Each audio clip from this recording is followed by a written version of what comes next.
आपण बनवत आहे सुरणाचे पॅटीस. सुरणाचे पॅटीस बनवण्यासाठी सुरण मी धुवून त्याला स्वच्छ धुवून उकडून घेतला.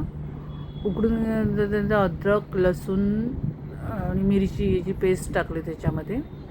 आणि मग ते थोडं तांदळाचं पीठ, बेसन आणि थोडंसं किंचित खायचा सोडा, आणि मग त्याचे असे मिक्स करून घेतलं आणि असे त्याचे बारीक पॅटीस बनवून घेतले असं. आणि मग रव्याचं कोटिंग केलं, रव्यामध्ये त्याला असं कोटिंग करून घेतलं आणि तव्यामध्ये तेल टाकून शॅलो फ्राय करून त्याच्यात एक एक सोडत जायचं.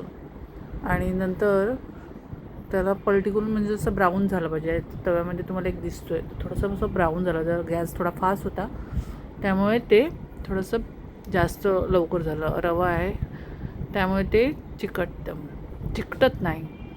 आणि मग अशा प्रकारे असं एक एक टाकून रव्यामध्ये घोळून असं फ्राय करायचं. आणि हळूहळू मला त्याची बाजू पलटी करत राहायचं. आणि जे व्यवस्थित होईल तेव्हा तेल थोडंसं टाकत जायचं.